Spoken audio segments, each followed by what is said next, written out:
तो बच्चों welcome again here. और आज है सोल्यूशन चैप्टर का पार्ट 9 और आज की क्लास में हम कवर करेंगे अबनॉर्मल मोलर मासेस जो इस चैप्टर का लास्ट टॉपिक रहेगा। बहुत ही इंपॉर्टेंट और साथ में कंपटीशन पॉइंट ऑफ व्यू से देखें तो वहां पर भी इस टॉपिक से क्वेश्चन आते हैं आपको। तो चलिए शुरू करते हैं आज की क्लास। हम डायरेक्टली इस टॉपिक पे जाने से पहले थोड़ा सा जो टॉपिक हम ऑलरेडी कर चुके हैं उनको एक बार रिवाइज करते हैं और इस टॉपिक को उनसे कनेक्ट करते हैं कि ये टॉपिक कैसे दूसरे टॉपिक से रिलेट करता है। देखो, हमने ऑलरेडी जो डिस्कस कर चुके हैं वो है आपकी कॉलिगेटिव प्रॉपर्टीज। ठीक है जी, हमने कॉलिगेटिव प्रॉपर्टीज जो हैं वो ऑलरेडी डिस्कस कर ली हैं। कॉलिगेटिव प्रॉपर्टीज, अब हमने कॉलिगेटिव प्रॉपर्टीज में क्या कहा था बच्चे? हमने कहा था कि कॉलिगेटिव प्रॉपर्टी जो है आपकी वो डायरेक्टली प्रोपोर्शनल होती है किसके?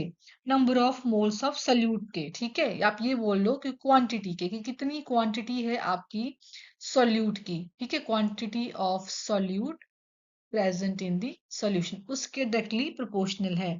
ठीक है, या फिर अब मैं ये भी कह सकती हूँ कि number of particles of solute, number of particles of solute, ये हम ऑलरेडी कर चुके हैं। ठीक है, अब हमने कहा था कि जब हमने यहाँ पे फॉर्मूले ड्राइव किए थे तो हमने देखा था कि आपका जो मोलर मास होता है ना, जितने भी हमने कॉलिगेटिव प्रॉपर्टीज की थी बेटा, हमने सब में मोलर मास जो है उसका फॉर्मूला भी देखा था, है ना। तो जो मोलर मास होता है आपका वो कॉलिगेटिव प्रॉपर्टी के इनवर्सली प्रोपोर्शनल होता है। ठीक है, कॉलिगेटिव प्रॉपर्टी क्या होता है? इनवर्सली प्रोपोर्शनल होता है। ये पॉइंट हम ऑलरेडी कर चुके हैं। और दूसरा, एक पहला पॉइंट ये, दूसरा पॉइंट ये और तीसरा पॉइंट, थर्डली हमने ये कहा था कि जितने भी कॉलिगेटिव प्रॉपर्टीज में हम सॉल्यूट ले रहे हैं वो कौन से सॉल्यूट लेंगे?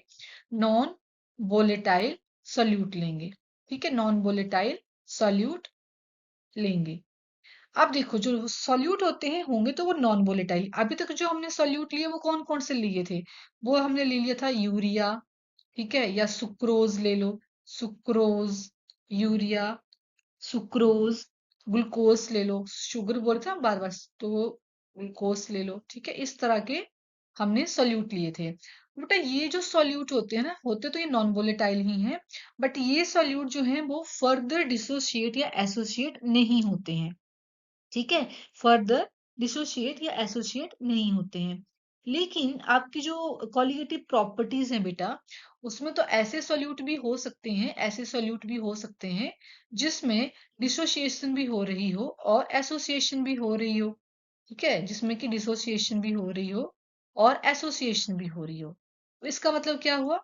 इसका मतलब ये हुआ, एसोसिएशन भी हो रही हो। ठीक है, इसका मतलब ये हुआ कि जब यूरिया या सुक्रोज या ग्लूकोज लिया, अगर आपने इसका 1 मोल लिया था सॉल्यूशन में, तो जब ये सॉल्यूशन बना, मतलब सॉल्यूट का अगर आपने 1 मोल लिया था, तो जब ये सॉल्यूशन बना तब भी इसका 1 मोल ही वहां पे प्रेजेंट था। ठीक है, वो 1 मोल ही क्या हो रहा था आपका? मिक्स हो रहा था। अब ये कह सकते हैं। लेकिन कुछ एक सॉल्यूट, नॉन वोलेटाइल सॉल्यूट ऐसे भी होते हैं जो डिसोशिएट हो जाते हैं। For example NaCl। ठीक है, NaCl को अगर आप वाटर में लेंगे तो NaCl क्या हो जाता है बेटा? डिसोशिएट हो जाता है और किस में कन्वर्ट हो जाता है? आयंस में, that is Na positive and Cl negative ions. तो अगर इस तरह के सॉल्यूट होते हैं आपके, इस तरह के नॉन वोलेटाइल सॉल्यूट होते हैं जो डिसोशिएट हो जाते हैं या फिर एसोसिएट हो जाते हैं, उस केस में आपकी जो कॉलिगेटिव प्रॉपर्टीज हैं, उस केस में जो आपकी जो कॉलिगेटिव प्रॉपर्टीज हैं वो उनके ऊपर क्या पड़ेगा? फर्क पड़ जाएगा। उसके जो मासेस हैं, मोलर मासेस हैं, वो भी इंक्रीज या डिक्रीज हो सकते हैं अकॉर्डिंगली, क्योंकि नंबर ऑफ पार्टिकल्स जो हैं वो आपके क्या हो रहे हैं? इंक्रीज हो रहे हैं। ठीक है, जैसे फोर्थ पॉइंट में बताया ना, NaCl वाटर में जब जाएगा तो वो Na पॉजिटिव और Cl नेगेटिव में कन्वर्ट हो रहा है, आयनाइज हो रहा है, डिसोशिएट हो रहा है। तो जब इसको हम एज अ सोल्यूट ले रहे हैं तो उस केस में आपका 1 मोल ऑफ NaCl जो होगा वो आपके 2 पार्टिकल्स दे रहा है, मतलब 2 मोल्स हो जा रहे हैं यहाँ पे, है ना। और हमें पता है कि आपकी कोलिगेटिव प्रॉपर्टी जो है वो नंबर ऑफ पार्टिकल्स के ऊपर डायरेक्टली प्रोपोर्शनल है। नंबर ऑफ पार्टिकल्स इंक्रीज करेंगे तो कोलिगेटिव प्रॉपर्टीज भी आपकी क्या करेंगी? इंक्रीज करेंगी। ठीक है, यहाँ तक क्लियर है बेटा? है ना, आप इसको नोट कर सकते हैं, नोट कर लीजिए, स्क्रीनशॉट ले लीजिए। आगे चलते हैं। अब देखो, हमने कहा कि आपके जैसे NaCl लिया हमने, तो NaCl डिसोसिएट हो गया, तो इसको हम कहते हैं बेटा आपके जो डिसोसिएट होंगे पार्टिकल्स, वो कौन होंगे? जो पार्टिकल आपके डिसोसिएट होंगे वो होंगे आपके स्ट्रॉन्ग इलेक्ट्रोलाइट्स। उनको हम क्या कहते हैं? स्ट्रॉन्ग इलेक्ट्रोलाइट्स कहते हैं। स्ट्रॉन्ग इलेक्ट्रोलाइट्स कहते हैं। और एग्जाम्पल के तौर पे लेंगे तो हम कह सकते हैं जैसे कि NaCl ले लो, ठीक है, NaCl ले लो, KCl ले लो, या MgSO4 एटसेट्रा, ठीक है। तो ये क्या होता है, मतलब मोस्टली जो आपके जो आयनिक कंपाउंड होते हैं ना बेटा, जो आपके जितने भी आयनिक कंपाउंड होंगे वो सारे ही क्या वो होते हैं? स्ट्रॉन्ग इलेक्ट्रोलाइट्स होते हैं। तो ये क्या होते हैं कि ये कंप्लीटली डिसोशिएट हो जाते हैं, कंप्लीटली डिसोशिएट हो जाते हैं। और सेकंड आपके आते हैं यहाँ पे कुछ वीक इलेक्ट्रोलाइट्स भी होते हैं, ठीक है, वीक इलेक्ट्रोलाइट्स भी होते हैं। तो जो वीक इलेक्ट्रोलाइट्स होते हैं बेटा वो कंप्लीटली डिसोशिएट नहीं होते हैं, ठीक है, वो कंप्लीटली डिसोशिएट नहीं होते हैं। तो उस केस में क्या होता है कि उनकी हाफ डिसोसिएशन होती है, हाफ, मतलब आधे जो हैं वो डिसोशिएट हो जाएंगे, आधे नहीं होंगे, उस तरह से। तो जो स्ट्रॉन्ग इलेक्ट्रोलाइट्स होते हैं वो कंप्लीटली डिसोशिएट हो जाते हैं, और जो थोड़े वीक इलेक्ट्रोलाइट्स होते हैं वो कंप्लीटली डिसोशिएट नहीं होते हैं, ये आपको ध्यान रखना है। अगर नेक्स्ट पॉइंट है, जैसे एसोसिएशन की बात करूं मैं, ठीक है, एसोसिएशन।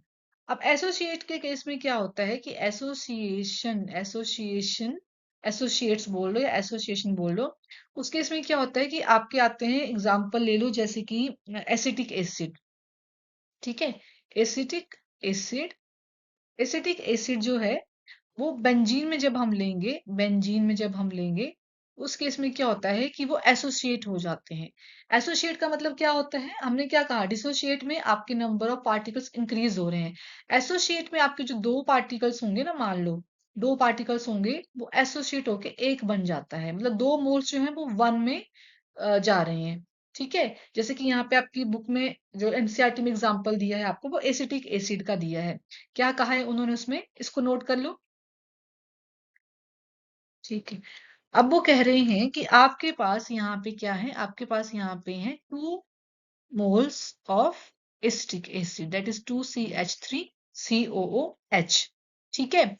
जब ये बेंजीन मीडियम में जाएंगे, मतलब बेंजीन एज अ सॉल्वेंट लेंगे आप, तो ये जो है ये एसोसिएट हो जाता है, और एसोसिएट होकर ये क्या बना देता है, एक मॉलिक्यूल बना देता है, ठीक है, एक मॉलिक्यूल बन जाता है इसका। पहले ये दो थे, पहले दो अलग अलग थे, ठीक है, पहले क्या थे ये, दो अलग अलग थे, जैसे CH3COH प्लस CH3COOH, पहले ये इस तरीके से थे। लेकिन जब आपने इसको बेंजीन मीडियम में लिया तो ये एक बन गया। एक कैसे बना बेटा, ये क्या करता है कि एक नया मॉलिक्यूल बना लेता है, जिसको हम कहते हैं डाइमराइजेशन। कैसे इसका स्ट्रक्चर बनता है, आप स्ट्रक्चर देखिए, COO इस तरीके से, CH3, ठीक है, यहाँ पे हाइड्रोजन, ऑक्सीजन, और इधर 3CH3 डबल बॉन्ड O, और हाइड्रोजन, कुछ इस तरह से, ठीक है। तो यहाँ पे हो क्या रहा है कि हाइड्रोजन बॉन्डिंग हो रही है आपकी। हाइड्रोजन बॉन्डिंग की वजह से यहाँ पे ये जो है ये क्या कर रहा है, डाइमराइज हो जा रहा है, डाइमराइजेशन। तो अगर आपका दो मॉलिक्यूल जो है वो एक में कन्वर्ट हो रहा है और कुछ इस तरह का स्ट्रक्चर बना रहा है, तो उसको हम कहते हैं डाइमराइजेशन, डाइमराइजेशन। ऐसे ही बेटा अगर तीन होंगे तो उसको बोलेंगे हम ट्राइमराइजेशन, और सो ऑन, ठीक है।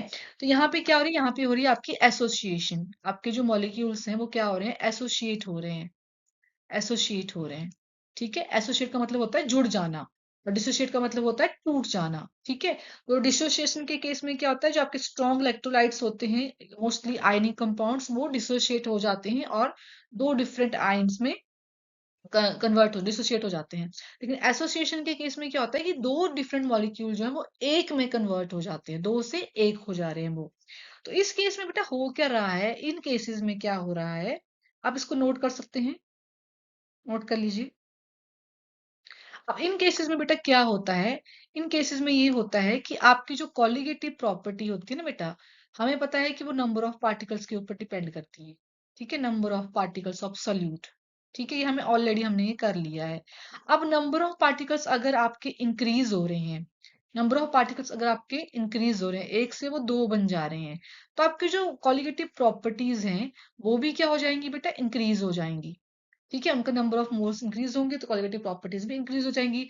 अगर एसोसिएशन हो रही है और वो दो से एक में जा रहे हैं, दो मॉलिक्यूल जो हैं वो एक में जा रहे हैं, तो उस केस में वो क्या हो जाती है बेटा, डिक्रीज हो जाती है, क्योंकि नंबर ऑफ पार्टिकल्स डिक्रीज होंगे तो नंबर ऑफ मोल्स भी कम हो जाएंगी।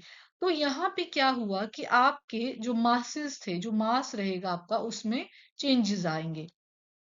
तो अब जो चेंजेस यहाँ पे आ रहे हैं उनको हम क्या कह रहे हैं, अब normal molar masses, normal molar masses, जो हमारा आज का टॉपिक भी है। ठीक है, अब नॉर्मल मोलर मासेस।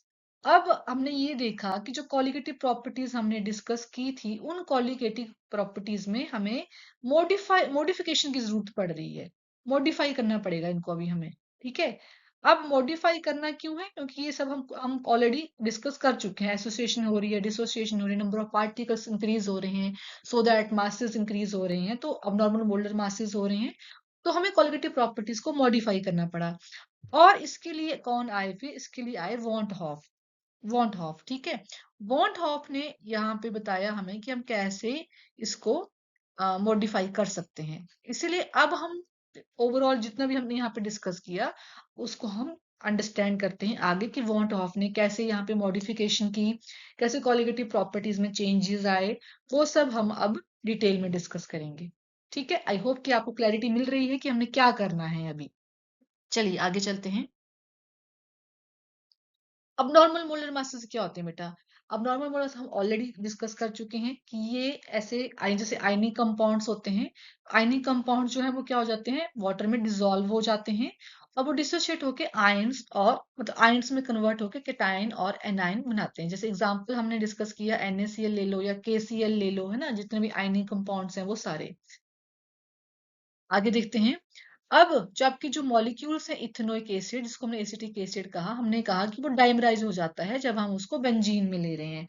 तो अगर वो डाइमराइजेशन हो रही है तो एसोसिएशन हो रही है, मतलब उस केस में एसोसिएशन होगी तो वो टू मॉलिक्यूल्स जो होंगे आपके, वो एसोसिएट होके एक मॉलिक्यूल बना देगा। इसी तरह से आपके पास ट्राइमराइजेशन भी होती है, जहां पे आपके थ्री मॉलिक्यूल्स होते हैं, एसोसिएट होके वो एक बन जाते हैं, तो उसको हम क्या कहते हैं, ट्राइमराइजेशन कहते हैं।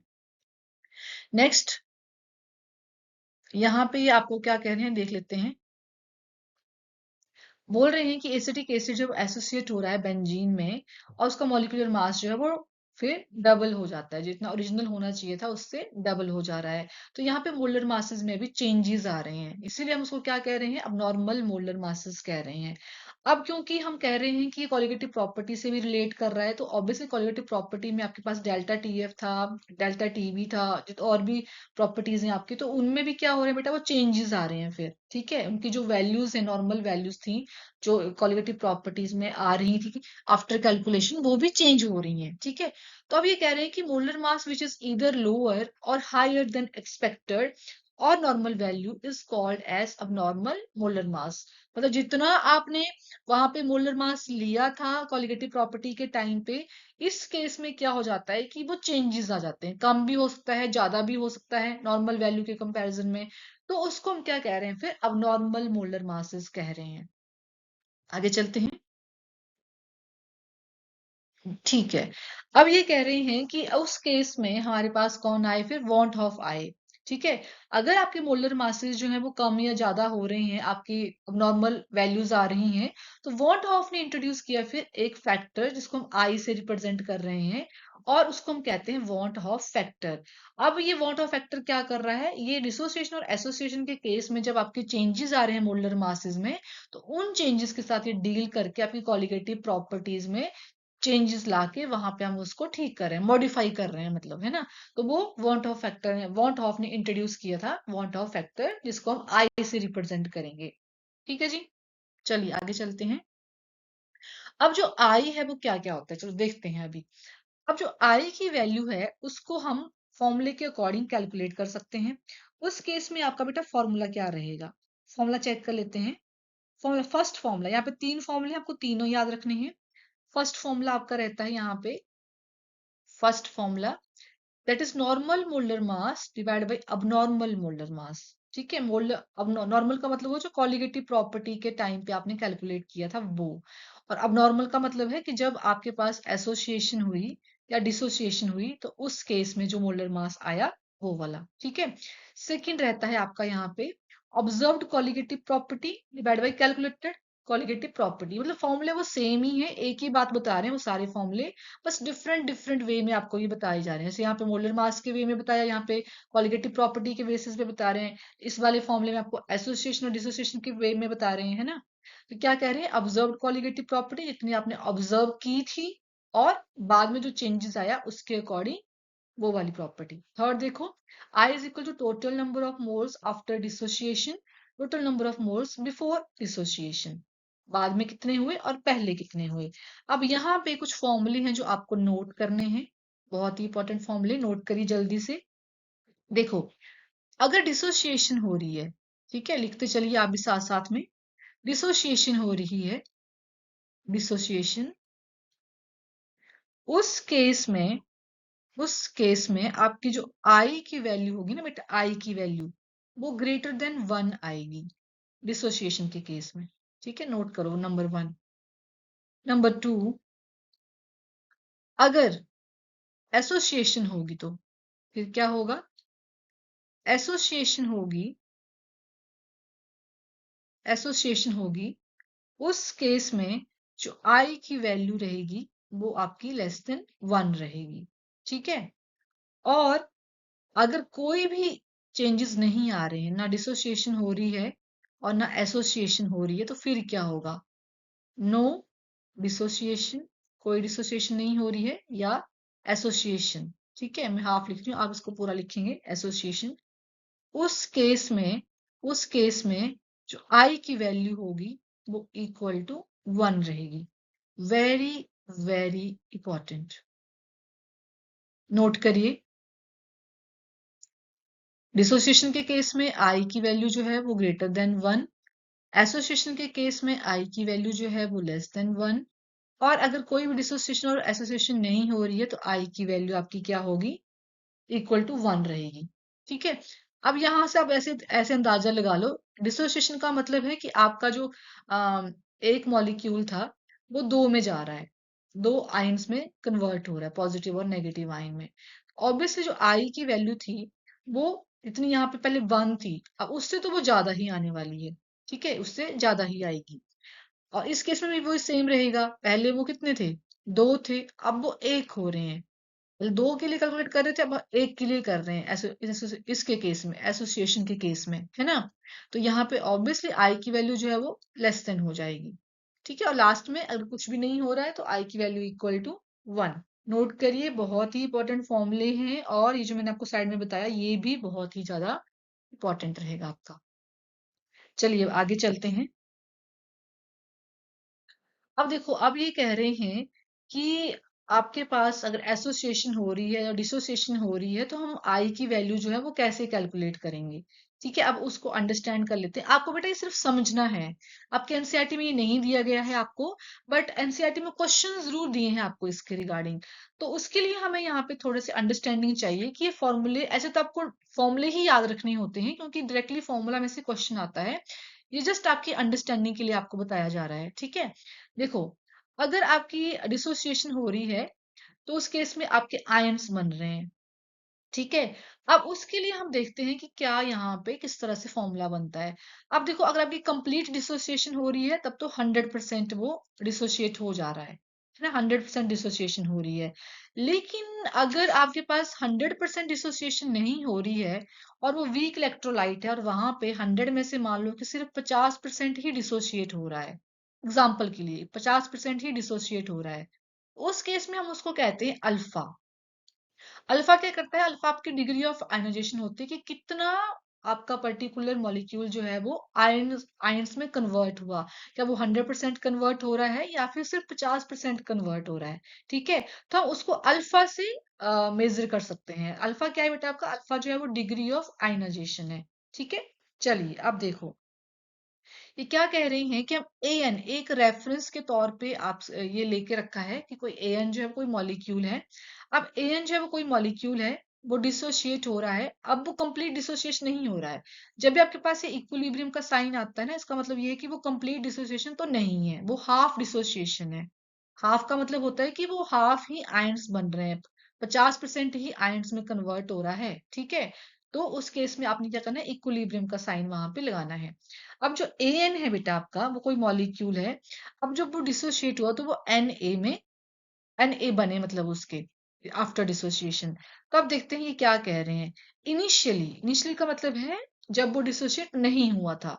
तो जब वो डिसोशिएट नहीं हुआ तो उस केस में वो वन मॉलिक्यूल था, ठीक है, एक मॉलिक्यूल था उसका। अभी इनिशियल की बात करें तो यहाँ पे क्या हो जाएगा, वो जीरो। अब आफ्टर डिसोसिएशन, जब उसकी डिसोसिएशन हो गई, क्योंकि हमने कहा कि अल्फा जो है वो डिग्री ऑफ आयनाइजेशन है कि कितना वो डिसोसिएट हुआ। अब वन में से आपको बताना है कि वो कितना डिसोसिएट हुआ होगा, तो मैं अल्फा को क्या कर दूंगी, माइनस कर दूंगी। और जितना भी अल्फा माइनस होके आएगा वो आपकी वैल्यू आ जाएगी यहाँ पे। तो उसको मैं कैसे लिखूंगी, वन माइनस अल्फा, ठीक है। जैसे मान लो कि आपके पास यहाँ पे वन था, अब मान लो 0.5 ही आपका जो है वो डिसोशिएट हो रहा है। तो उसको आप कैसे बोल देंगे कि आप कैसे लिखेंगे उसको, आप वैसे लिखेंगे ना उसको, दैट इज 0.5 आपका आंसर आ जाएगा। तो आप ये कंसीडर कर लो कि वन जो है वो टोटल है, 0.5 जो है वो अल्फा है आपका, ठीक है। उस तरीके से बता रहे हैं आपको, ये वन माइनस अल्फा, ठीक है। तो आफ्टर डिसोसिएशन जो है वो वन माइनस अल्फा हो गया, और यहाँ पे क्या आ जाएगा फिर आपका एन अल्फा, ठीक है जी। जैसे एन ए था ना, ऐसे ही आपका एन में से उतना जो है वो डिसोशिएट हो चुका है। अब हमने ये फॉर्मूला अप्लाई करना है, ठीक है। फॉर्मूला क्या है आपका, total number of particles after dissociation divide by total number of particles before dissociation, ठीक है। बिफोर तो आपके पास कितने थे, वन थे। आप यही लिख लो साथ साथ में, बिफोर तो कितने थे पहले वो लिख लो, बिफोर आपके पास थे वन, है ना। और आफ्टर कितने हुए, आफ्टर आपके पास one minus alpha plus n alpha, ठीक है, इतने ही हुए ना। One minus alpha plus n alpha. इसमें आपको टोटल लेने हैं ना बेटा, क्या लिखा हुआ है, टोटल लिखा हुआ है। टोटल मतलब कि पूरा का पूरा आपको लेना पड़ेगा ये एडिंग में। तो वन माइनस अल्फा, तो ये बन जाएगा आपका बेटा फॉर्मूला, ठीक है। अब इसको आप रीअरेंज कर सकते हैं अकॉर्डिंगली, वो फॉर्मूला आपका उस तरीके से बन जाएगा। आगे देखते हैं। तो आपके पास अल्फा यहाँ से निकालना हो, आपको अल्फा निकालना हो, ये वाला अल्फा, तो आपका फॉर्मूला बन जाता है alpha is equal to I minus one n minus one. ये आपको यहीं से ही आप इसको कैलकुलेट कर सकते हैं, ठीक है जी। अब ये बन गया आपका आई का फॉर्मूला। यहां से मुझे अगर अल्फा निकालना हो तो मैं कैसे निकालूंगी, alpha is equal to I minus one n minus one, ठीक है। आप इसको रीअरेंज करके इस तरीके से सॉल्व कर सकते हैं। जल्दी से इसका स्क्रीनशॉट ले लीजिए। आपको ये वाला फॉर्मूला याद रखना है, इस वाले फॉर्मूले से आपको क्वेश्चन आएंगे एग्जाम में। जो पीछे हमने ड्राइव किया वो सिर्फ आपकी अंडरस्टैंडिंग के लिए है, ठीक है। लेकिन क्वेश्चन जो आपको आएंगे एग्जाम में वो इसके फॉर्मूले के बेसिस पे आएंगे। आगे चलते हैं। अभी हम करेंगे फॉर एसोसिएशन के केस के लिए, और यहाँ पे हम यूज करेंगे यूनिटरी मेथड, इसलिए मैंने यहाँ पे लिखा हुआ है यूनियन प्रोसेस, ठीक है। चलिए देखते हैं इसमें क्या है। अब जैसे हमने उसमें किया था ना डिसोसिएशन के केस में, सेम यहाँ पर भी वैसा ही रहने वाला है। थोड़े से चेंजेस होंगे क्योंकि एसोसिएशन का केस ले रहे हैं इसलिए।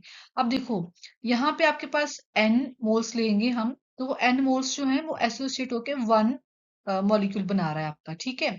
अब अगर मैं यहाँ पे वन लेती हूँ तो वन जो है वो क्या कर देगा, वो बन जाएगा आपका one by n. One mole जो है एसोसिएट होके क्या कर रहा है, वन बाई एन कर दे रहा है, ठीक है, हाफ हो जा रहा है उसका। तो इसी इसी वे में मैं इसको इस तरह से रिप्रेजेंट करूंगी। अब देखो इनिशियली वो क्या थे, वन थे, ठीक है। अब आफ्टर एसोसिएशन क्या हो गया, अल्फा तो यहाँ पे डिग्री ऑफ एसोसिएशन आ गया, तो as it is one minus alpha. लेकिन ये क्या हो जाएगा, अल्फा बाई एन हो जाएगा। जैसे यहाँ पे वन बाई एन हुआ ना, यहाँ पे मतलब अल्फा जो है मैं इसको वन ले रही हूँ, यहाँ पे ये जो वन है ना, मान लो अल्फा जो है आपका वो वन है, तो उस केस में अल्फा बाई एन हो गया, ठीक है। तो अब मुझे यहाँ पे फॉर्मूला का देखो फॉर्मूला किस तरीके से बन जाएगा। हमने कहा कि आई क्या होता है बेटा, आई होता है आपका आफ्टर डिवाइड बाई बिफोर, ठीक है। तो बिफोर कितने थे आपके, वो, और आफ्टर कितने थे, वो। अब बिफोर में तो आपके वन ही थे, ठीक है, बिफोर में तो आपके क्या थे बेटा, वन ही थे। लेकिन जो हमने आफ्टर निकाले वो कितने निकाल दिए थे, that is one minus alpha plus alpha by n total, ठीक है। इसको अगर मैं रीअरेंज करके सॉल्व करती हूँ तो आपके पास क्या बन जाएगा, आई की वैल्यू कितना आ जाएगी, I is equal to one plus one by n, one minus alpha. और यहाँ पे आप अल्फा जो है वो इस तरीके से फिर सॉल्व कर सकते हैं। कितना आ जाएगा बेटा आई की वैल्यू आपके पास, that is I minus one divide by one by n minus one, ठीक है। इसको आप नोट कर लीजिए फॉर्मूले को। ये बन गया आपका एसोसिएशन के केस में आपका अल्फा का फॉर्मूला। वेरी वेरी इंपॉर्टेंट, आपको यहाँ पे बेटा फॉर्मूले याद रखने हैं। ध्यान रखिएगा कि फॉर्मूले यहाँ पे याद रखने हैं आपको। फॉर्मूले बहुत जरूरी है याद रखना। पूरी जो डेरिवेशन है उसकी इतनी जरूरत नहीं है आपको, लेकिन जो फॉर्मूला है वो आपको एग्जाम में अप्लाई करके डायरेक्टली आंसर निकालना होता है। ठीक है, तो ये रहा आपका एसोसिएशन और डिसोसिएशन के केस में वांट ऑफ फैक्टर, जहां पे हम अल्फा निकाल रहे हैं, that is degree of dissociation और डिग्री ऑफ एसोसिएशन। नोट करिए। और थैंक यू सो मच कि आप वीडियोस को देख रहे हैं और उनको अप्रिशिएट कर रहे हैं। तो कमेंट करिए अपने डाउट्स को और सब्सक्राइब करिए नेक्स्ट वीडियो के लिए।